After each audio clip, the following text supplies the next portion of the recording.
오늘 31장 마지막 장을 우리가 함께 보면서 삶과 죽음 사이에서 라는 제목으로 사무엘상의 결론을 보려고 합니다. 우리가 앞서서 1장에서부터서 매주일 가능하면 한 장씩 더 자세하게 본다면 또 몇 년을 볼 수 있지만 한 장씩을 우리가 살펴보면서 왔습니다. 엘리 제사장의 집안이 어떻게 된가도 보았고, 또 엘리의 두 아들들이 아버지를 계승해야 되는데 정말 지각 없는 자식들이었기 때문에 전쟁터에서 법궤까지 들고 나갔다가 비참하게 끝나는 그런 장면을 우리가 보았고요. 또 사무엘이 등장합니다. 그러나 사무엘이 본래 그 어머니 한나가 하나님이 자녀를 안 주셨다가 사무엘의 탄생이 있기까지 하나님은 그 어머니를 먼저 준비를 시키셨죠. 그래서 이제 사무엘이 태어나게 되고, 이 사무엘은 참 암흑기 같은 이스라엘의 사사기 말년에 정말 과도기였고 나라가 어수선할 때 민족의 등불처럼 하나님이 그를 세우셨습니다. 근데 또 그 사무엘은 또 자기는 훌륭했지만 또 역시 아들들이 계승을 할 수가 없게 되자 백성들에게서 원성이 나오기 시작했습니다. 그러면서 나온 말이, 우리가 이웃 나라들 보니까 왕이 있어서 참 좋더라. 그래서 전쟁이 일어나도 왕이 금방 모집해 놓은 군대를 동원하고 이웃 나라와 전쟁을 할 때도 일사불란하게 조직으로 움직이니까 이 왕이 다스리는 게 참 좋아 보였어요. 그래서 우리도 자제에 보이지 않는 하나님보다도 보이는 하나님이 보이는 왕이 좋겠다. 왕을 세워달라. 그래서 사무엘 선지자가 하나님 앞에 와서 그 내용을 알았더니, 이 백성이 네를 버린 게 아니고 나 여호와를 버려서 자기들의 왕이 되지 못하게 한 것이니까 하나님께서 그 왕을 그런 가운데서 허락을 해 주셨습니다. 그게 이제 우리가 보았던 사울 왕, 신정국가에서 왕정국가로 옮겨가는 첫 번째 임금이 바로 사울이었죠. 그러니까 사울이 어떻게 뽑혔는가? 사울은 꿈에도 자기가 왕이 된다는 생각을 해본 적이 없는 사람입니다. 자기 아버지 암낙이 찾으러 갔다가, 잃어버린 암낙이 찾으러 갔다 얼떨결에 그냥 왕이 됐어요. 자기도 자격이 없다는 걸 아니까 나 같은 베냐민 지파의 별 볼 일도 없는 기스의 집안의 아들이 어떻게 왕이 될 수 있단 말이냐고, 백성들은 처음으로 왕이 세워지니까 얼마나 기대가 컸을 텐데 너무 초라한 집안에서 그냥 얼떨결에 왕이 나왔단 말이에요. 그래서 사울은 겸손했습니다. 그리고 왕으로 즉위식을 하는 대관식이 있는 날에는 아예 숨어가지고 백성들이 끌고 나와서야 결국은 왕의 자리에 앉았습니다. 그런 정도로 준수한 청년이었기에. 그런데 이 사울이 왕이 된 그날로부터 40년간 왕을 합니다. 오늘 이제 31장의 죽음을 당함으로써 그의 왕정 생활이 40년이 막을 내리는 거예요.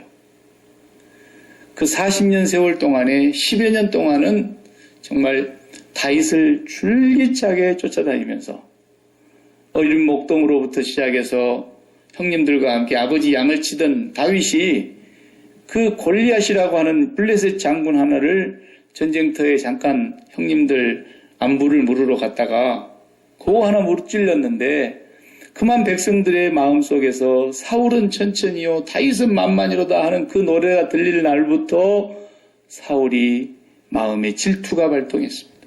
시기가 발동했습니다. 이 시기와 질투는 무서운 것입니다. 우리 옛말에 온열에도 서리빨이 내리게 한다는 말이 있는데, 이 시기와 질투가 번디 우리 죄인들에게도 있지만 하나님께도 있습니다. 제가 오후에 하나님의 그 시기 질투를 오후에 얘기하려고 합니다. 하나님의 시기 질투에 걸렸다 그러면 살아남지 못합니다. 그러니까 이 사울도 그 시기와 질투가 하늘을 찌르는데 자기의 왕위의 생활 거의 절반 이상을 다윗을 죽이는 데 보내잖아요. 다윗을 죽이려고 하는데. 다윗은 불행하게도 왕 되고 싶은 생각조차도 없었던 사람인데 역시 또 이 다윗도 하나님이 기름을 부어놨으니 그래 이제 쫓겨다니고 피난생활, 망명생활 우리가 지금까지 보았습니다. 다윗이 사울을 죽이려고 하를 맘만 먹었다면 몇 번이라도 죽였을 것이고 절호의 찬스는 2번이나 있었고 그래도 다윗은 칼을 쓰지 않았습니다. 오히려 우리가 앞에서 보아왔습니다만은 사울 왕은 항상 칼을 차고 있었고 손만 뻗으면 창이 닿을 수 있는 곳에 항상 있었습니다. 다윗이 악기를 연주하고 있을 때도 창으로 던져서 죽이려고 그랬고 그냥 언제나 칼과 함께 살았던 삶이에요. 22장에서 보면은 이 에셀나무 아래서 칼을 옆에 차고 있었다 그랬잖아요. 그리고 에셀나무 아래는 본래 팔레스틴은 에셀나무라는 나무가 자라는 나무가 아닌데 아마 거기를 왕이 활동하는 정원처럼 만들었던 것 같아요. 항상 그는 에셀나무 아래에서 칼을 차고 나라를 다스렸던 사람입니다. 그날은 거기서 뭘 했습니까? 자기에게 반대되는 일을 했다고. 사실 반대한 일은 아니었어요.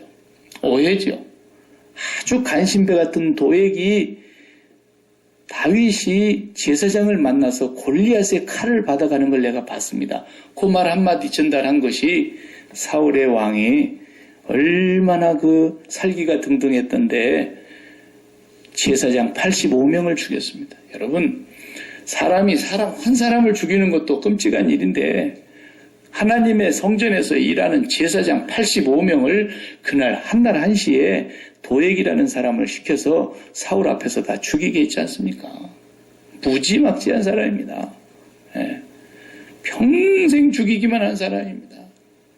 오늘 31장을 우리가 읽었지만은 31장에 사울의 가문의 몰락과 왕가가 몰락하고 왕자의 자리가 완전히 없어지는 이 장면이 너무 처참하지 않습니까? 낱낱이 자세하게 왕자가 먼저 전쟁터에서 죽습니다. 그리고 이제 사울 왕이 마지막 살아서 자기를 지키는 무기든 경호실장 같은 군인 하나가 옆에서 방패를 들고 창을 들고 따라가는 것인데 계속해서 블레셋 장수들이 쫓아오니까 죽게 생겼어요. 너무 다급한 거예요.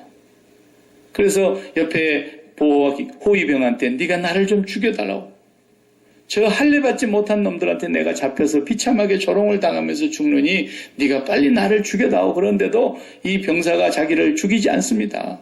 그러자 너무 다급하니까 사울이 자기의 칼을 의지하고 엎드려져서 자결을 하는 거죠. 그러고 나니까 호위병도 같이 옆에서 그냥 자결을 같이 했어요. 예. 사울 왕이 죽었는지 누가 죽었는지 블레셋 사람들은 모르는 거예요. 마지막 병사 하나 남는 데까지 다 쫓아가는 거니까. 근데 다음날 아침에 시체를 수습하고 갑옷들을 다 벗어서 갑옷은 가져가야죠. 그 중요한 거니까. 그리고 이제 전쟁터에서 전리품들 싹 수거해 가는 거 아닙니까? 그래서 전부 와서 시신을 이렇게 체크하는데 사울 왕이 죽었다는 걸 알게 됐죠. 왕자들도 죽었다는 걸 알게 됐죠. 근데 거기서 그냥 죽었으면 옷만 벗겨갈 일이지 또 어떡합니까? 사울 왕의 목을 딱 자르지 않습니까? 네. 목을 베가지고 이제 승전을 했으니까 그걸 가지고 자기의 땅에 가서 사람들 앞에서 승승장구한 하늘을 찌릿한 기상을 높이기 위해서 적장에 목을 자르는 거거든요. 다윗도 골리앗의 목을 잘랐지 않습니까?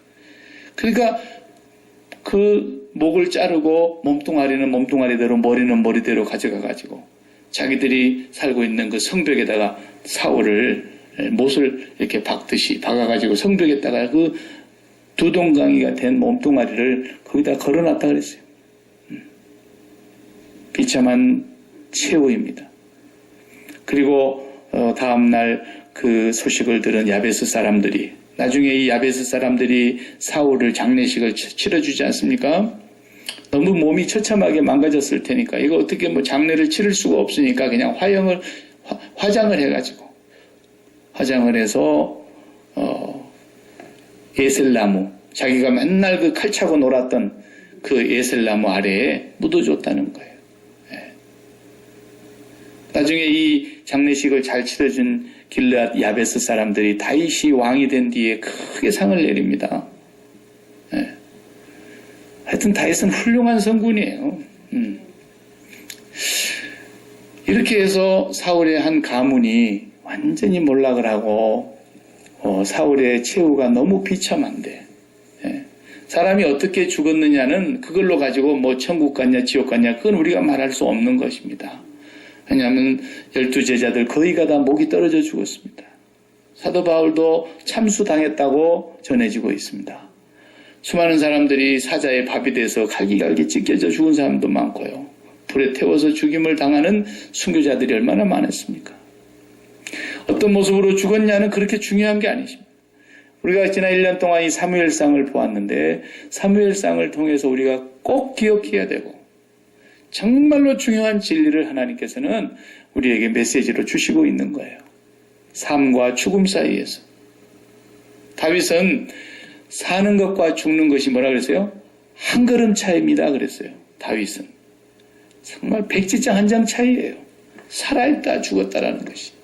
그런데 이 살아있는 동안에 죽음이 닥치는 마지막 그 순간까지 우리에게 하나님께서 말씀해 주시려고 하는 것이 사무엘상의 메시지는 거예요. 메시지.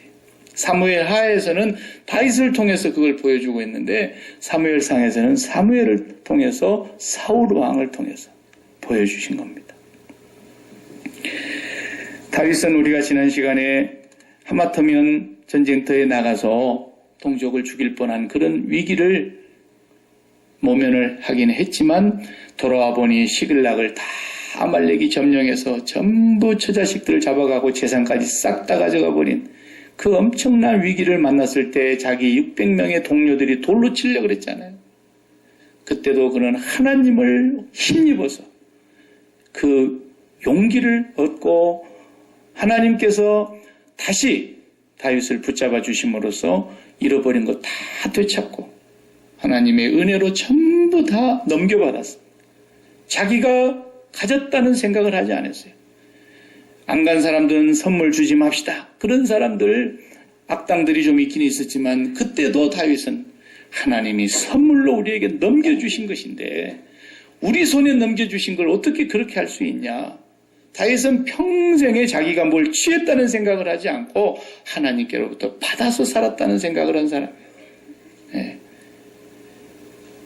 사울과 다윗이 참 천국과 지옥처럼 차이가 큽니다. 오늘 여기서 우리가 사울의 삶을 먼저 보면은요, 나중에 이제 비슷한 내용이 다시 역대상에 가서 반복되어 기록되어 있는데 사무엘 상하를 기록한 저자와 역대기 상하를 기록한 저자가 다릅니다. 역대기서는 다윗의 역사를 기록하려고 하는 구속사를 기록하려고 하는 입장에서 에스라라고 하는 학사가 이걸 썼다고 대부분 학자들이 얘기합니다. 그러나 사무엘 상하는 사무엘 선지자의 기록이라고 우리가 보는 거예요. 우리 성경에는 이렇게 4권이 되어 있지만 본래 히브리 성경에는 2권으로 되어 있습니다. 사무엘, 역대기 이렇게 2개로 되어 있는데 이걸 우리 성경에서는 상하로 나누어 놓은 것뿐입니다. 그런데 역대상 10장에서 사울 왕의 죽은 것을 오늘 본문 31장의 내용을 다시 기록하고 있습니다. 거기에다가 신학적인 해석까지 집어넣어가지고 사울이 왜 죽었느냐라는 얘기까지 결론을 써놨습니다. 우리가 한번 말씀 서두에 역대상 10장을 한번 다 같이 보겠습니다. 역대상 10장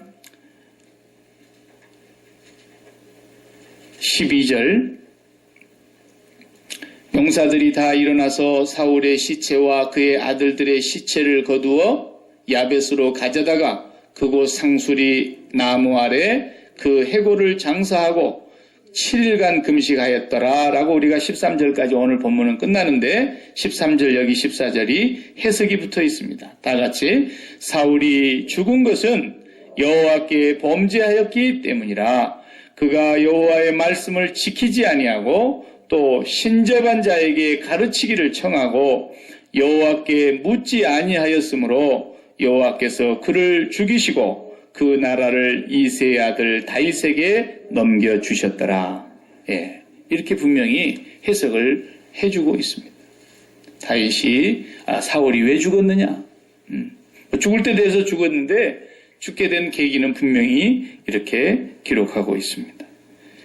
사울의 삶을 한마디로 정의하면요, 철저하게 자기 인생을 자기가 컨트롤하고 산 사람이에요. 자기가 계획했습니다. 자기 하고 싶은 대로 한 사람이에요. 자기 인생의 주인 노릇을 자기가 했습니다. 그리고 자기 인생을 자기가 지켰습니다. 그리고 칼과 창으로, 방패로, 자기의 왕자로 자기의 왕국을 세워보려고 철저하게 힘썼던 사람입니다. 사실 이스라엘 백성들이 왕을 세워주세요, 왕을 세워주세요 할 때에는 사울을 생각하고 세운 것도 아니고 어떻게나 주변 나라들이 자기들을 괴롭히고 평생의 원수 블레셋이 왕이 있어서 그 왕과 함께 군대가 쳐들어와서 괴롭히니까 우리도 저렇게 좀 왕이 하나 있어가지고 블레셋이 다시는 넘보지 못하고 이 주변 나라가 우리를 절대로 침투하지 못하도록 나라를 안전하게 백성을 보호하고 생명을 보호하고 재산을 보호하고 안정된 나라를 좀 만들 수 있는 사람이 없을까? 그래서 왕을 요구했던 거예요. 그래서 그 왕을 하나님이 이제 허락해 주시는 가운데 사울을 세웠는데 사울은 자기의 칼과 창으로 자기의 방패로 자기의 왕자를 지키려고 자기 인생을 자기가 계획하고 자기가 지키는 줄 알았다 이 말이에요. 그리고 평생을 그렇게 몸부림을 쳤지만 지켰어요, 못 지켰어요? 자기의 왕자는 온데간데 없어지고 가문이 깡그리 몰락이 됩니다. 이것을 하나님께서 사울의 왕가를 통해서 우리에게 주시는 사무엘상의 메시지인 거예요. 보이지 아니하시는 하나님이 다스리지 아니하시면 나타난 모든 것들은 지음받은 모든 것들은 보이지 아니하시는 하나님께서 지으시고 다스리시고 보호하시고 인도하시고 섭리하신다는 것이에요. 절대로 너희들이 눈에 보이는 왕이 나라를 다스리거나 대통령이 나라를 다스리거나 사람이 사람을 어떻게 할 수 없다라는 것입니다. 평생에 잊지 말아야 될 진리를 지금 가르쳐주고 있는 것입니다. 사울이 못 지켰어요. 나라도 못 지켰어요. 자기 자신도 못 지켰고 자기 목숨 하나도 결국은 못 지켰다라는 것을 성경은 지금 말해주고 있는 겁니다. 에셀나무 아래서 칼을 옆에 차고 잔인무도하게 제사장들까지도 죽이면서 자기 왕자를 지키려고 다윗을 그렇게 죽이려고 충신 다윗을 사위로 삼아가지고 죽이려고 가까이 옆에 두고 죽이려고 그렇게 애를 썼지만 오히려 자기 칼로 쓰다가 칼로 망한 사람입니다. 이것이 사울의 모습이에요. 우리가 잊지 말아야 될 것입니다. 보이지 아니하던 하나님이 다스리는 것이 그렇게 좋은 것인데 하나님보다 보이는 왕이 더 좋다. 그래서 만든 것이 다 우상 숭배인 것입니다.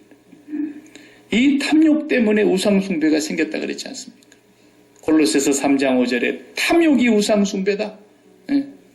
눈에 보이는 것이 돈이 좀 안전하게 나에게 있어가지고 내가 이제 리타이어를 한 뒤에도 적어도 내가 90살까지 살려면 앞으로 얼마큼 모아놔야 되겠느냐. 이렇게 돈을 안전하게 모아서 내 마지막 여생을 평안하게 즐기려고 하는 그런 삶은 사울의 삶이라는 것입니다.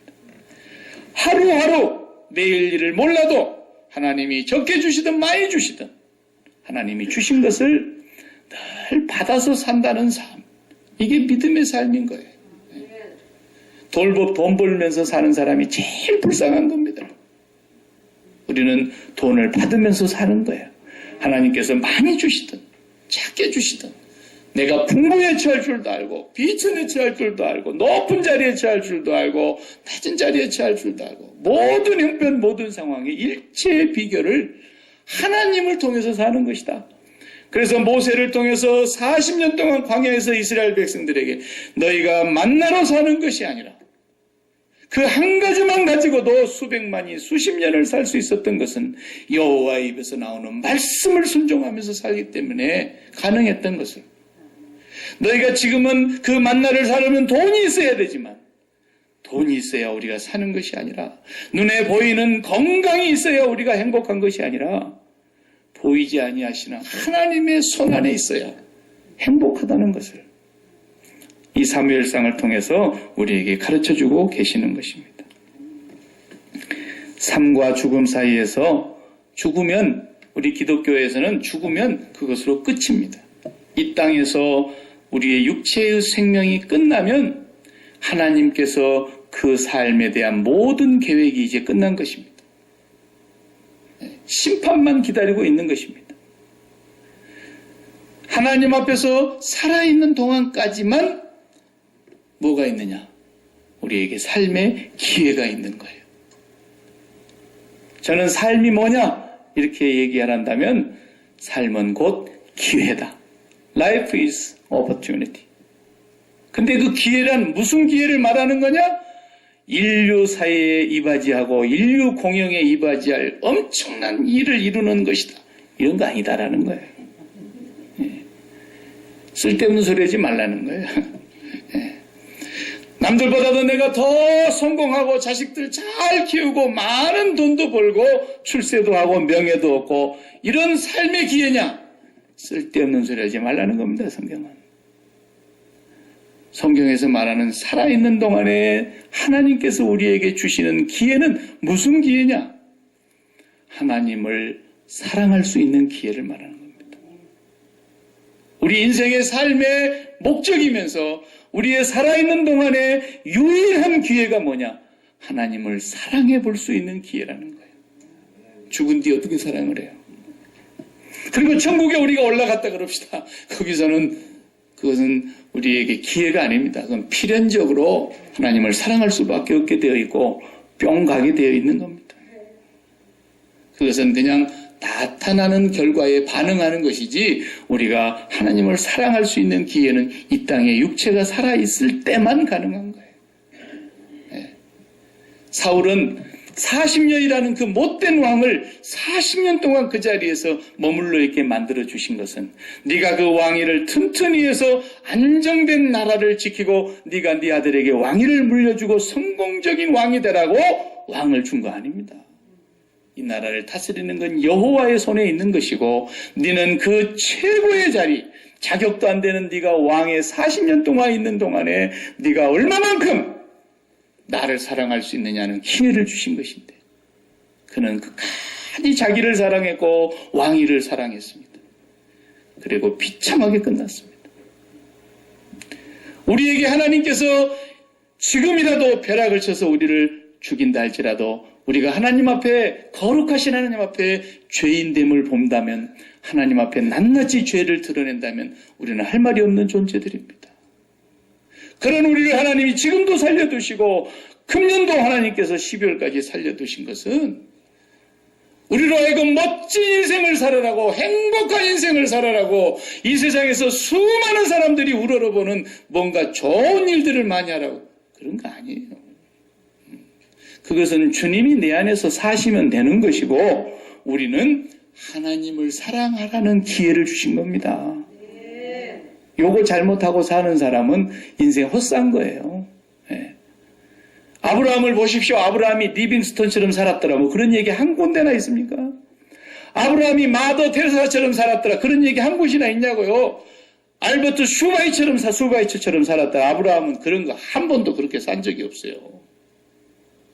아브라함은 그의 일생을 놓고 보면 그의 본토 친척 아비의 집을 다 팔아서 하나님을 사랑하는 데 썼습니다. 그는 자기 아내까지도 버렸습니다. 100세에 낳은 자기 아들 이삭까지도 모리아산의 번제단에 올라가서 버렸습니다. 그토록까지 하나님을 사랑했다라는 겁니다. 그래서 하나님께서 우리가 이 땅에 육체가 있는 동안에 주신 모든 것들은 한번 따져볼까요? 일단 육체가 있으니까 몸뚱아리 주신 것 감사하고 이 몸뚱아리도 건강하게 주신 것 감사하고 그리고 이 몸뚱아리가 있기 때문에 뭐가 소중합니까? 돈이 소중합니다. 돈 안 소중하다는 사람 조용히 나가주세요. 돈이 얼마나 소중한지 아세요? 돈 없으면 당장에 만나를 뭘로 삽니까? 돈이 아무것도 아니라는 사람을 저는 본 적이 없습니다. 저를 포함해서. 네. 괜히 헛소리 하지 말라 그랬어요. 돈이 얼마나 중요한 것인데. 그리고 그 돈을 가지고 이제 부동산을 삽니다. 집이 얼마나 소중합니까? 어제도 보면은 정말 그 유지엠 안에서 자는 친구들, 거기도 못 들어가고 밖에서 자는 친구들, 이 추위에 말입니다. 집이 얼마나 소중한지 몰라요. 그리고 우리 직장 없어봐요. 아무리 우리가 지금 힘들게 일한다고 해도 이 직장 하나님께서 안 주시면은 날이면 날마다 하루는 놀고 하루는 쉬고 하루는 놀고 하루는 쉬고 며칠까지 놀 수 있을 것 같아요. 없습니다. 그 일할 수 있는 건강도 주시고 그리고 그 일해 가지고 우리가 삶을 영위하고 우리 자녀들 뒷바라지하고 그리고 우리가 이 세상에서 사회생활해 나가는데 하나님께서 주신 모든 것들이 엄청난 선물이며 놀라운 축복입니다. 이거 왜 주셨는지 아십니까? 이거 왜 주셨는지 아세요?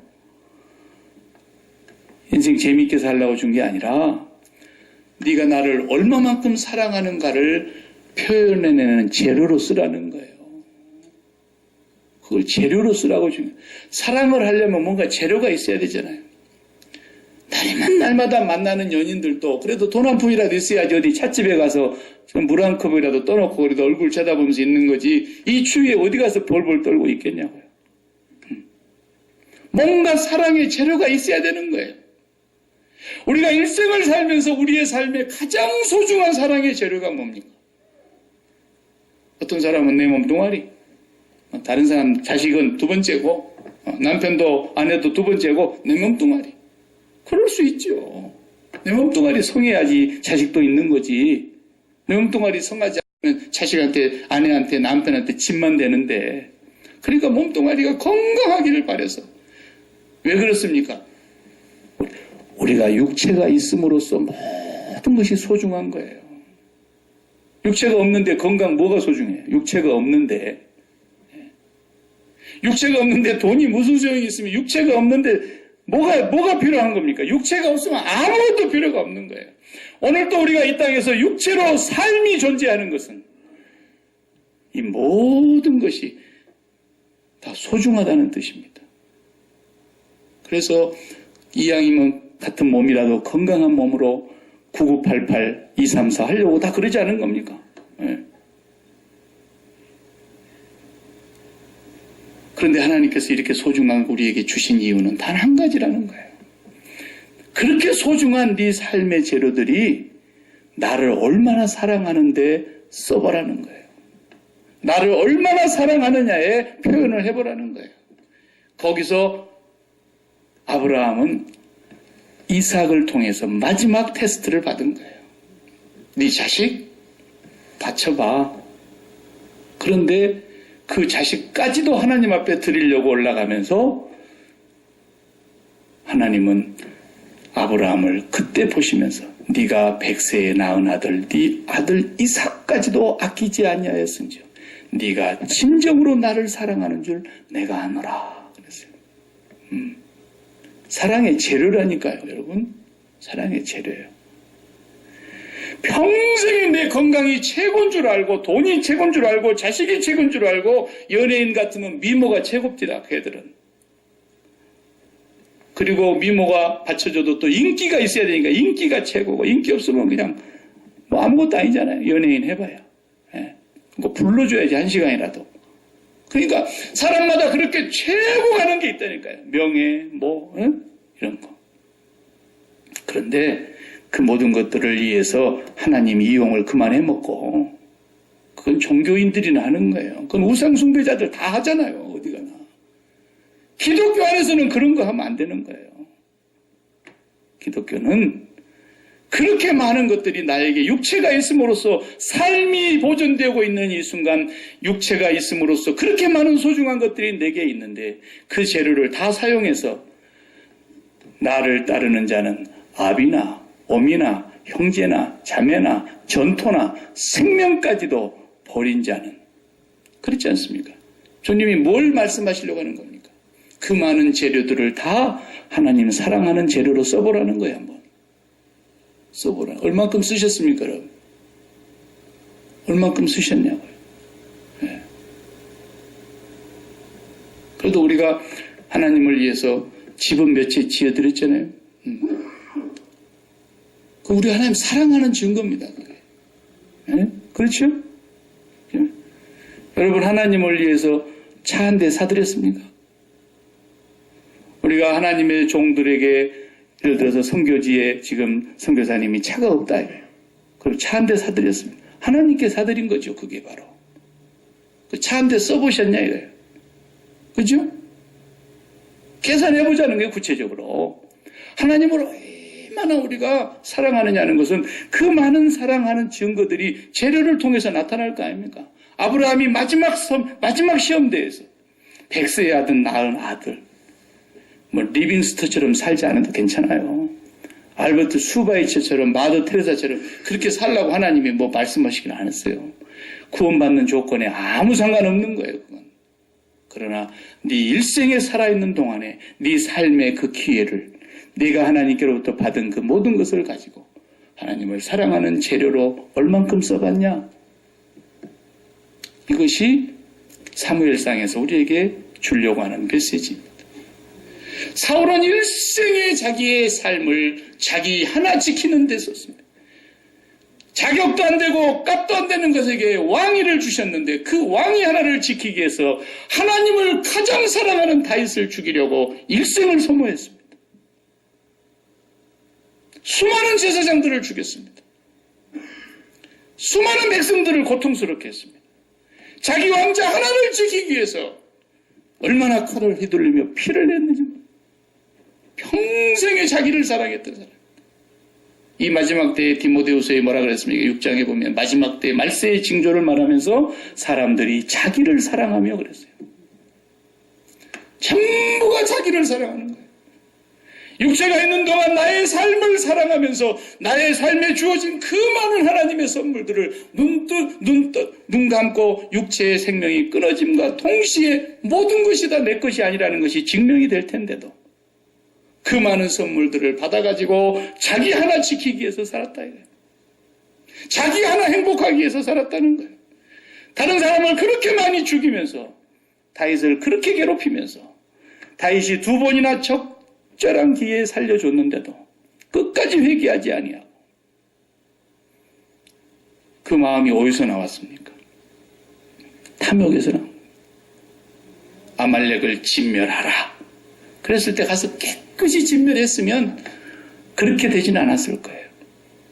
그런데 아말렉을 진멸하지 못하고 양새끼, 소새끼 이쁜 것들은 다 가지고 오고 왕도 죽이지 않고 자기의 그 승전을 뽐내기 위해서 왕을 질질질 끌고 왔지 않습니까?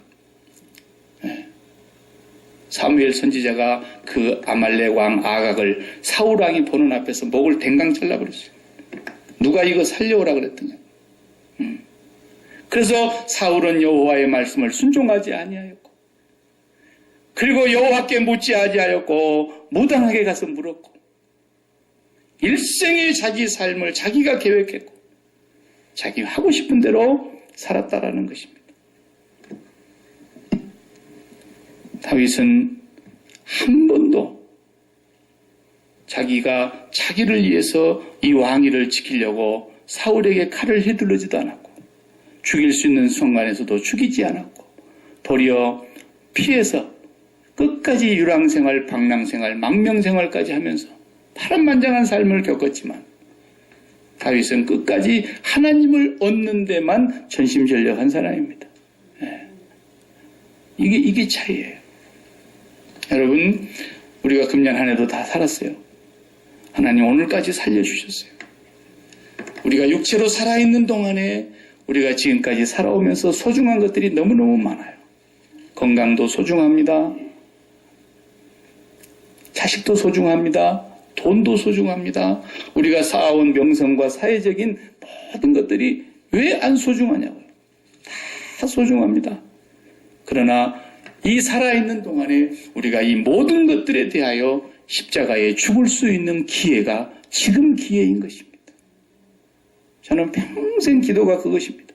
하나님, 나는 얼만큼 사는 것에 대해서는 관심이 없습니다. 그러나 제가 죽을 때 제 마음에서 다 이 세상에 대해서 죽은 뒤에 죽을 수 있게 해주시옵소서. 내 육체의 죽음이 오기 전에 내가 이 세상에 대하여 내 마음에 붙어있는 모든 것들에 대하여 완전히 그리스도와 함께 십자가에 못 박혀 죽은 뒤에 더 이상 죽을 것이 없는 그 순간에 내 목숨이 죽었으면 좋겠습니다. 죽기 전에 내 마음속에 이것도 아까워서 못 죽겠고 저것도 아까워서 눈을 못 감겠고 저것도 이것도 하면서 죽기 싫어서 몸부림치는 삶이 아니라 죽기 전에 미리 앞당겨서 그리스도와 함께 죽고 세상에 대하여 죽고 죄에 대하여 죽고 더 이상 죽을 것이 없는 상태가 될 때에 내 육체가 죽었으면 좋겠습니다. 날마다 그 생활이 십자가 생활. 날마다 나는 그리스도와 함께 죽노라고 고백했던 바울처럼 매일매일 세상에 대하여 우리는 앞당겨 죽은 사람들이니까.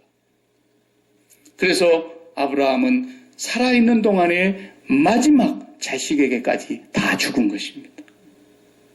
그리고 그걸 다 팔아서 하나님을 샀던 사람입니다.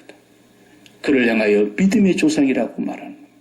오늘도 우리가 그 믿음의 자손들이라면 우리는 살아있는 동안에 이 죽음 사이에서 여러분과 제가 마지막 기회가 있다면 우리는 그리스도와 함께 십자가에서 죽는 훈련인 것입니다. 그걸 다 팔아서 하나님을 사시면 하나님은 저와 여러분의 삶을 하늘에 계신 아버지의 뜻대로 그분의 생각대로 셀 수도 없이 모래알처럼 많은 그분의 생각대로 우리의 삶을 인도해 가실 것이고 우리가 쟁취하지 않아도 우리가 칼을 휘둘르지 않아도 그분이 우리에게 공급해 주심으로써 우리는 그것을 날마다 받으면서 살 것입니다. 때로는 많이 받는 날도 있을 것이고 어느 날은 적게 받는 날도 있을 것이고 어떤 날은 못 받는 날도 있을 것이지만 하나님께서 주시는 것을 받아서 사는 삶이 바로 축복이요 믿음인 것입니다. 삶과 죽음 사이에서 이 마지막 기회를 우리가 놓치지 마십시다. 기도하겠습니다.